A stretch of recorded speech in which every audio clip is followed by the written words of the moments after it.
Paz do Senhor, irmãos. Que bom, né, a gente se reunir, mesmo cada um na sua casa. Então, é a nossa primeira célula online e eu estou assim, para mim é novidade, né? Por mais que a gente tá acostumado a falar, e uma coisa é falar para vocês, olhando no olho de cada um, e outra coisa é olhar para mim mesma falando. Mas eu creio que Deus separou esse tempo para nós. Eu imagino que você, nesse tempo, né, do nosso relógio, você pôde conhecer um pouquinho mais de Deus e Deus também pôde conhecer um pouquinho mais de você, né? E vamos agradecer ao Senhor, vamos orar, colocar as nossas vidas diante dele. Vamos fazer essa célula como se a gente estivesse aí na casa da Riso, né? Então, chama sua família, reúna na mesa e separe esse tempo. Não faça nada, sabe? Não se disperse, porque às vezes um tempinho que você se dispersa, você perde algo que Deus preparou para você. Porque Deus, ele não faz nada sem um propósito.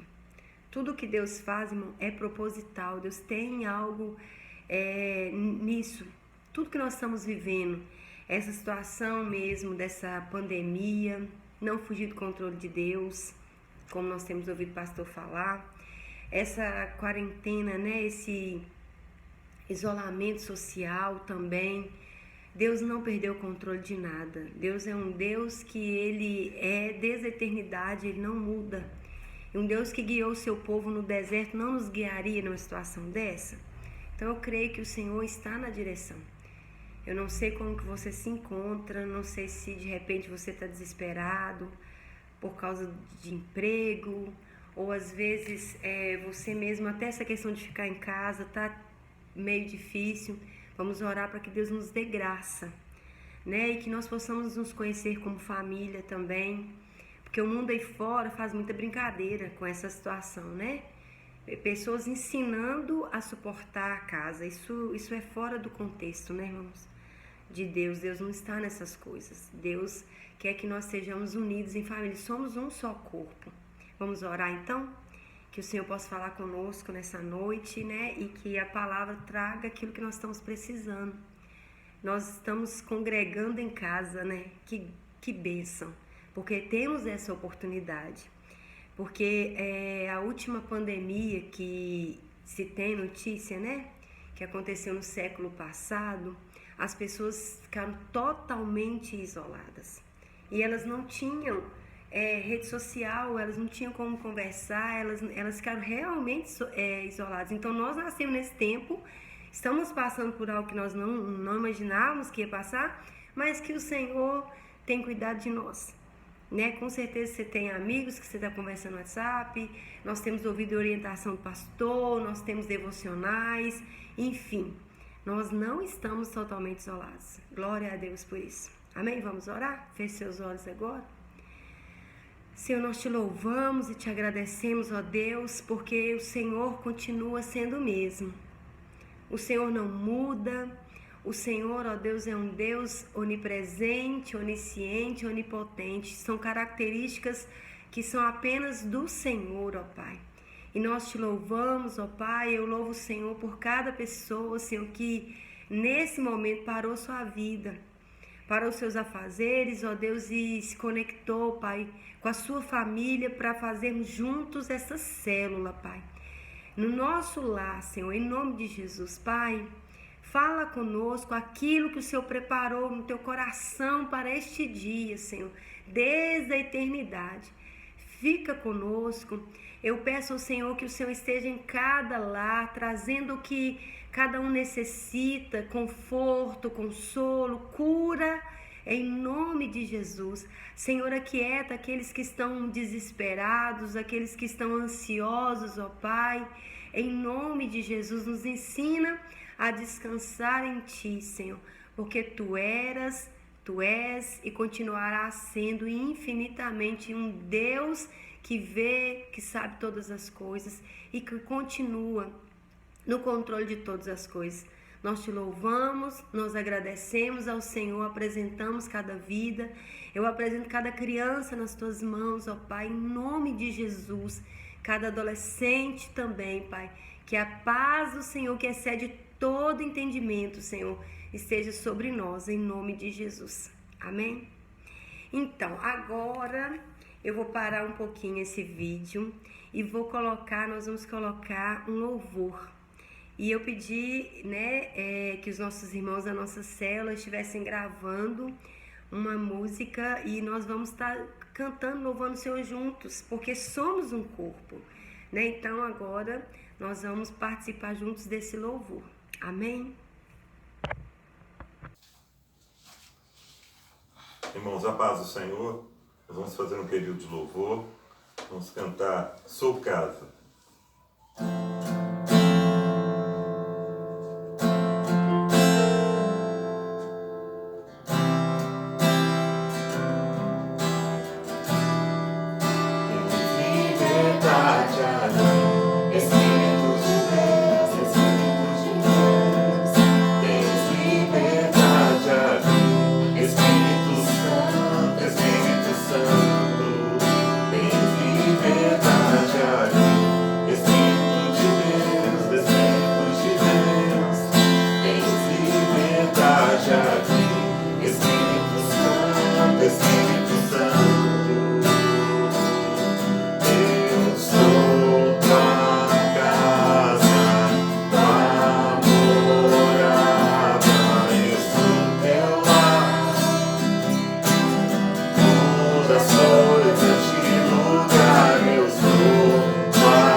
Mas o Filho do Homem não tem onde reclinar a cabeça.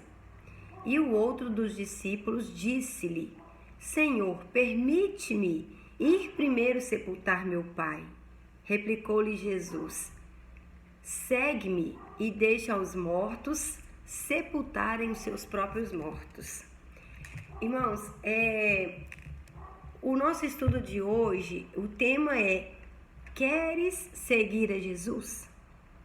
Aí talvez fale assim, mas que, né, a irmã podia estar falando uma palavra para confortar o nosso coração e tal. Irmãos, essa palavra, ela é muito propícia para o momento.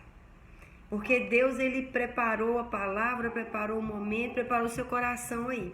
Então, assim, queres seguir a Jesus? Queres continuar seguindo a Jesus? Mesmo em meio ao caos, mesmo em meio a brigas que estão acontecendo, que a gente tem visto aí, queres seguir a Jesus? Eu vou ler aqui para os irmãos o estudo que o pastor passou. E eu gostaria que no final desse vídeo você possa postar a sua opinião, né? Nós vamos, como eu até pedi aos irmãos, que no tempo que esse vídeo estiver circulando lá na célula, né, que não postasse outras coisas pra gente não fugir um pouco do assunto. No finalzinho também eu quero falar sobre a ceia, né, que é algo importante também. Então, nós vamos... Deixa eu só colocar no celular aqui, né? Que meu celular já saiu. Isso. Queres seguir a Jesus? Duas pessoas nesse texto querem seguir a Jesus. Um escriba. Quem eram os escribas? Era um homem entendido da lei, da religião judaica. E um discípulo. Nós lemos que duas pessoas falaram, Jesus estava ministrando e uma multidão seguia, e dentre essa multidão, duas pessoas se destacaram nesse momento e falaram com Jesus que eles queriam seguir Jesus. Um deles era um escriba, que era conhecedor da lei, né, que sabia de tudo sobre a lei judaica, e o outro era um discípulo, né? A Bíblia não fala se eram dos 12 discípulos ou se eram daqueles muitos que seguiam, que na palavra de Deus fala dos 70 também, fala dos 120, né? Mas nesse caso ela não fala quem que é. Sabemos que um era um discípulo, então assim, eram pessoas que estavam próximas a Jesus. Um deles, pelo menos, né? Era um discípulo de Jesus. Provavelmente eles tenham ficado entusiasmados com todos os milagres e curas que viram e queriam estar sempre ao lado de Jesus. O primeiro diz, o escriba diz: Mestre, eu te seguirei por onde quer que fores.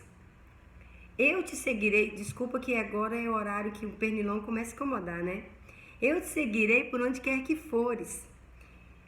Esse o escriba falou com Jesus. Veja bem, ele não perguntou para Jesus, assim, sabe? Tipo assim, alguém tá indo em algum lugar, você encontra com ele e fala assim, eu posso seguir você até lá? Eu posso te fazer companhia? Não.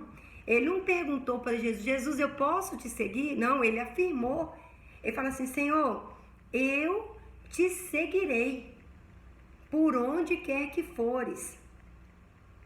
Aí Jesus replica ele e fala com ele assim, olha, as raposas têm os seus covis e as aves dos céus os seus ninhos, mas o Filho do Homem não tem onde reclinar a cabeça. Considerando que nunca mais vamos ouvir falar desse escriba nos evangelhos, é provável que toda aquela disposição tenha morrido literalmente na praia, porque onde eles estavam, né, vou falar literalmente mesmo, né? Era perto do mar da Galileia. A autoconfiança é muito valorizada na nossa sociedade, mas Deus abomina isso por trazer em seu bojo coisas como independência, autossuficiência e vontade própria. É aqui que eu quero comentar com os irmãos. Não é errado você ter sua autoestima elevada, você ser uma pessoa que vamos colocar autoconfiante, mas não é autoconfiante de ser independente de Deus, sabe? Aquela pessoa que acha que ela consegue fazer e que ela se basta. Esse escriba, que ele quis dizer assim: Senhor, eu conheço o seu caminho, eu conheço as leis e eu posso te seguir por onde você quer que fores. E muitas vezes acontece isso conosco, de nós, por sabermos determinadas coisas, por às vezes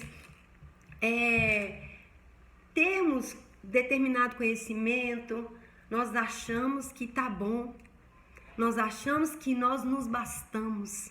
E isso, irmãos, é contrário à vontade de Deus. Se tem uma coisa que Deus abomina, é a autossuficiência. É aquela pessoa que o tempo todo, ela não necessita buscar mais.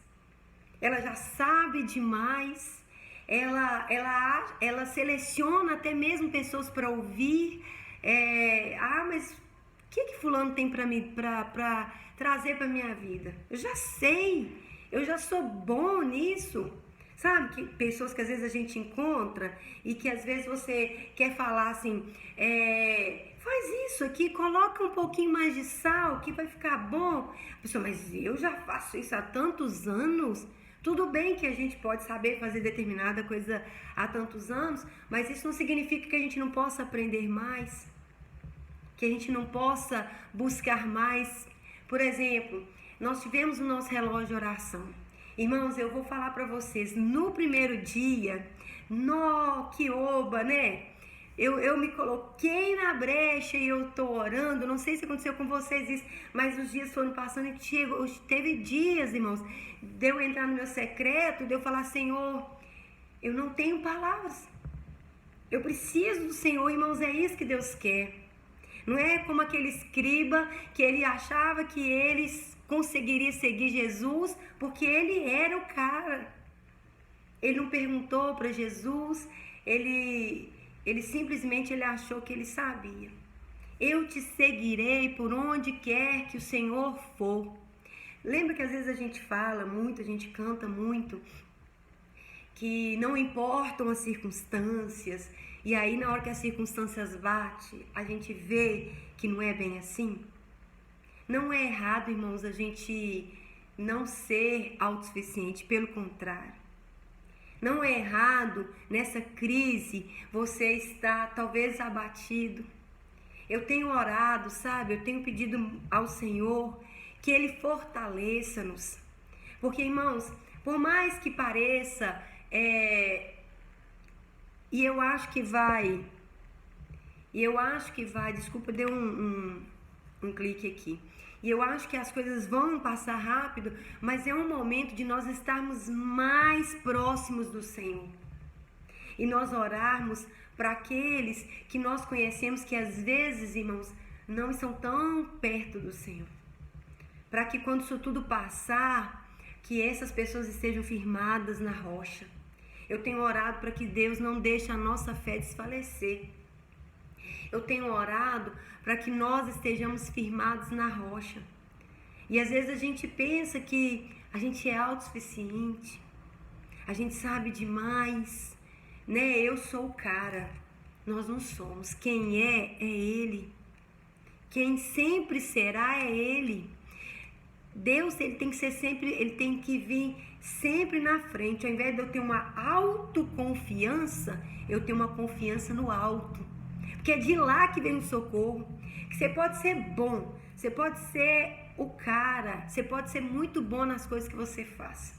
Mas na hora que as coisas chegam num ponto que você não tem como agir, você busca a solução em onde? No alto. Porque é de lá que vem o seu socorro. O seu socorro não vem de você. O seu socorro vem do Senhor que fez os céus e a terra. Este é o lugar que nós precisamos procurar socorro. Este é o lugar, ele é o nosso abrigo seguro.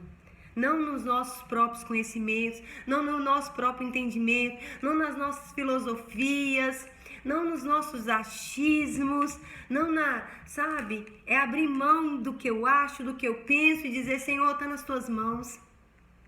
É parar de ficar ouvindo muito que fulano fala, ciclano fala, Beltrano fala e perguntar, Senhor, o que o Senhor tem? As pessoas estão falando que a crise vai fazer isso, mas a minha confiança está posta no Senhor. Porque eu sei, Senhor, que onde o Senhor me levar, se o Senhor for comigo, eu irei. Eu irei. Não importa se... Aí sim, irmãos, não importa a circunstância. Aí é aquele hino que nós cantamos, que nós nem imaginávamos que nós estaríamos na situação, né, mais crítica. Aquele hino nós cantamos. Essa paz que eu sinto em minha alma. Não é porque tudo me vai bem. Nós cantamos esse hino na última cela. Essa paz que eu sinto em minha alma é porque eu sigo ao meu Senhor. Tem uma outra tradução que fala assim, é porque eu sigo a quem é fiel. Não olho circunstâncias. Aí sim. Aí não é uma autoconfiança. Aí é uma confiança no alto. É uma dependência do alto. É dizer, Senhor, que olha, eu não sei como que vai ser amanhã. Senhor, os meus boletos vão vencer mês que vem, e aí, Senhor? Mas eu continuo colocando a minha fé em Ti, Senhor, porque eu sei que Tu estás no controle de todas as coisas. Sabe, irmãos, eu tenho ouvido e hoje algo me marcou muito, uma live que eu vi de um pastor falando assim que nós precisamos declarar a palavra nos ares. Irmão, os ares estão todos poluídos, não estão? A gente não sabe onde que o vírus está. Então nós temos que declarar neles. Declarar, Senhor, o Senhor está em todo lugar, Senhor. E onde o Senhor está, a vida e não a morte. Irmãos, onde Jesus passava, Jesus trazia vida. Jesus trazia vida. Jesus entrou na cidade daquela mulher que estava lá, né, com seu filho morto, de cidade de Naim. E quando Jesus passa perto do esquife, ele encosta no esquife, aquilo que estava morto tem vida. A filha de Jairo teve vida. Então nós temos que declarar vida, mesmo em meio à morte. Declare vida, declare bênção, declare restauração, declare portas abertas, declare.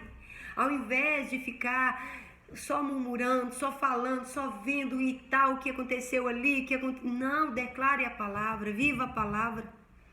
A sua confiança tem que estar posta no alto, não na sua independência. Eu posso, Senhor.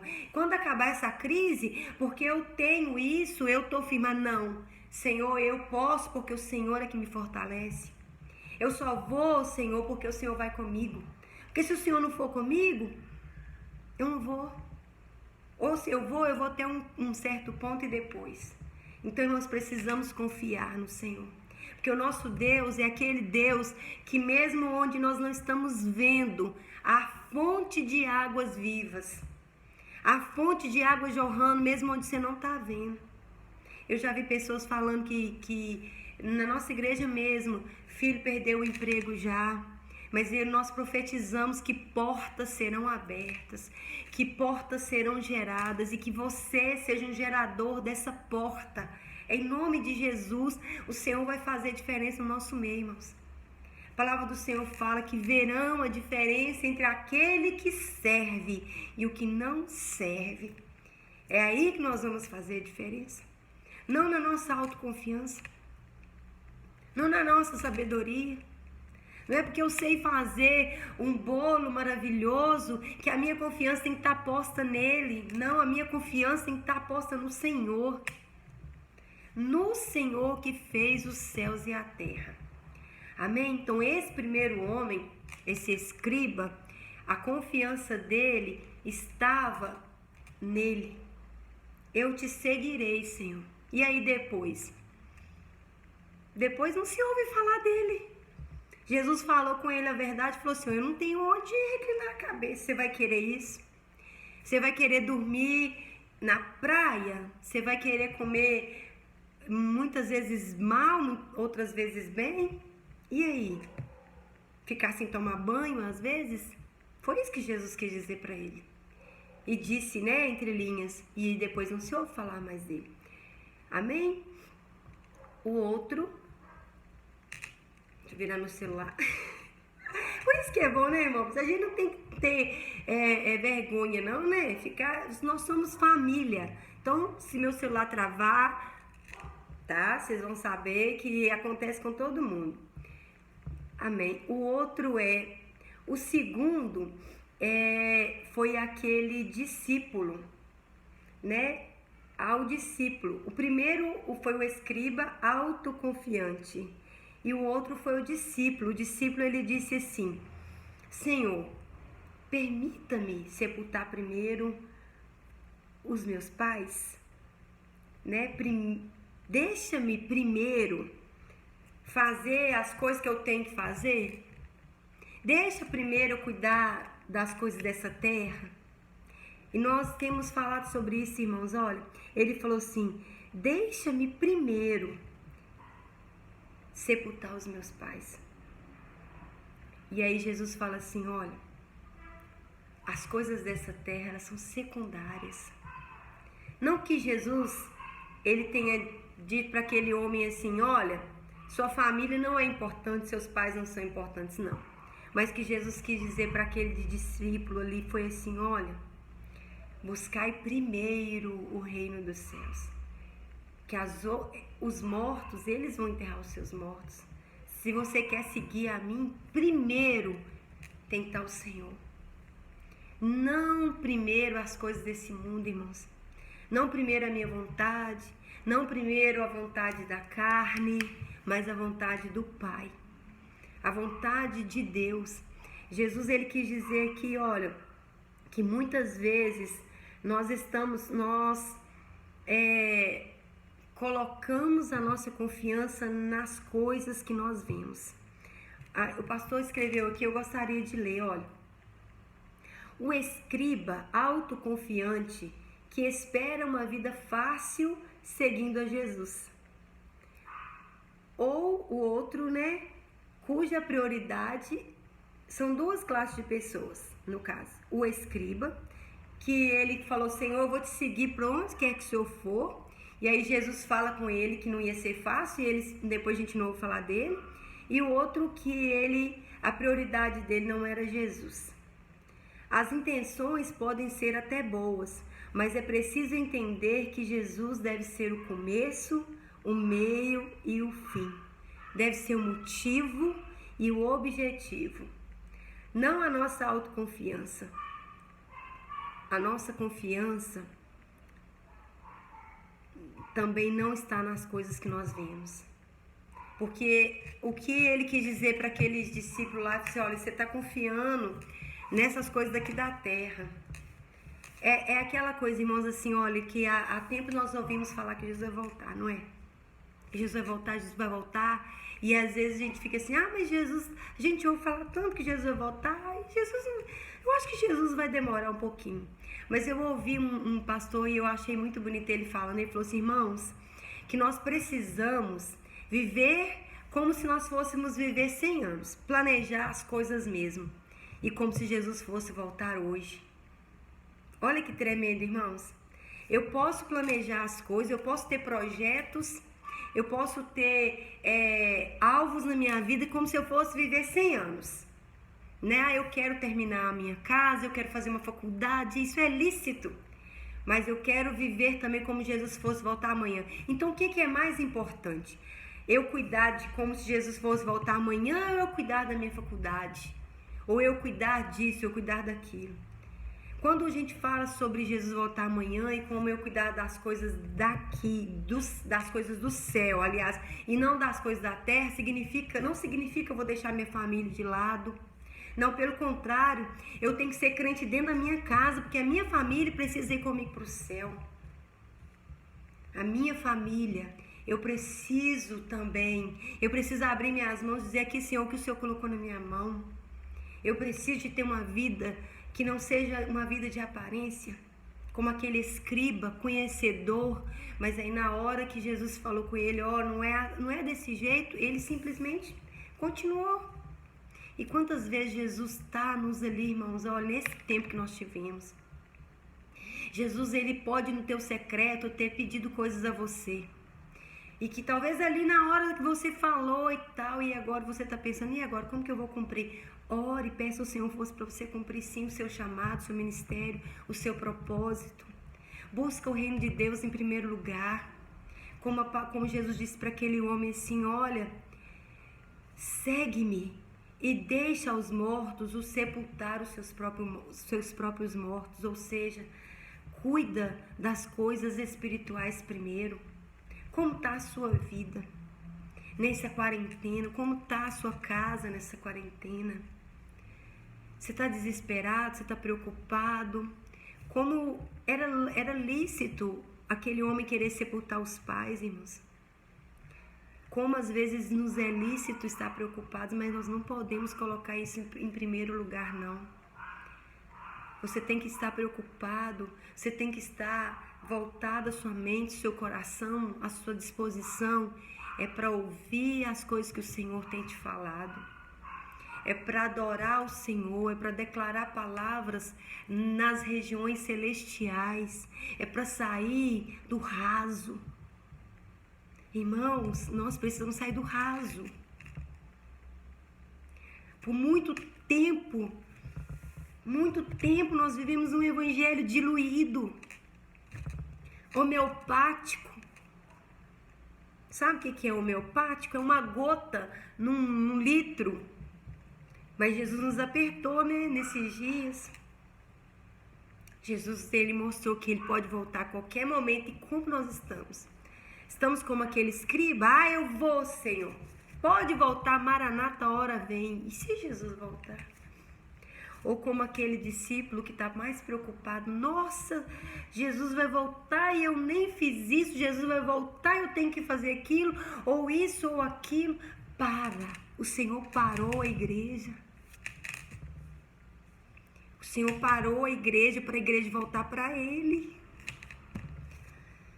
O Senhor nos parou, irmãos, para a gente parar de ficar preocupados com tantos afazeres. Nos colocou dentro de casa para que a nossa casa voltasse para os olhos dele, para debaixo das asas dele, porque nada que nós pudermos, não existe, irmãos, o que nós possamos fazer. O que nós podemos fazer é o que hoje eu estava cantando para a Crisley. As nossas armas não são carnais, as nossas armas são espirituais, são poderosas em Deus para destruir as fortalezas. É isso que Deus quer, é isso que o Senhor nos chama. Sabe para quê? Para os nossos muros estarem fortalecidos, as brechas tapadas, que Ele possa contar conosco, não com aquele escriba que, virou as costas para Ele, ou para aquele discípulo que primeiro queria fazer as coisas da terra. Então, em nome de Jesus, que essa célula tenha sido bênção na sua vida, como está sendo na minha vida. Jesus está voltando, queridos. E Ele, como Ele vai nos encontrar? Ele está preparando a noiva. Oh, glória a Deus, porque Ele nos deu esse tempo com Ele. Glória a Deus que nós podemos nos falar. Glória a Deus que você pode orar com a sua família, com a sua casa. Glória a Deus, em nome de Jesus, participem da comunhão que o Senhor está nos proporcionando. Amém? Que Deus abençoe a vida de cada um. Espero que tenha sido bênção na vida de vocês. Amém? Agora eu quero falar sobre o culto da ceia, né? E sobre o kit ceia. Eu já postei aí. E eu quero falar com os irmãos que eu preciso que cada irmão, eu vou passar uma lista, aquela copia e cola. E eu vou começar com o meu nome e eu vou colocar Adriana e Crisley. No caso, porque só eu e a Crisley. Mas se você for mais de uma, você coloca Adriana, tipo Riso e Família. Coloca assim, olha, a quantidade, você vai colocar a quantidade de suco e a quantidade de uvas, porque às vezes quem vai tomar ceia na sua casa não é a mesma quantidade de pessoas que vão comer as uvas, que nem todos às vezes não são batizados, não são crentes. Ter esse critério, tá, irmãos? De não participar da ceia se não tiver habilitado para isso, né? Habilitado que eu digo, batizado, tá, irmãos? Né? Porque às vezes o inimigo tenta nos confundir de uma maneira. Vai ter o culto e nós vamos participar como se nós estivéssemos na igreja. Então, que nós possamos participar da ceia. Você vai colocar seu nome, a quantidade de suco, e nós vamos pegar lá na igreja no horário de domingo, de 9 às 11 horas. Tá? Você vai pegar o seu kit e participar no culto. O pastor vai fazer tudo direitinho. Se tiver alguma outra informação, eu vou passar. Se eu tiver passado alguma informação errada também, eu vou corrigir. Tá bom? Mas no mais é isso. Fiquem atentos que eu vou postar essa lista e eu preciso que vocês coloquem seus nomes. E se alguém não estiver lá e que participa da ceia, avise, me ajude nisso aí. Amém? Deus nos abençoe. Que seja um tempo de bênção na sua vida. Em nome de Jesus.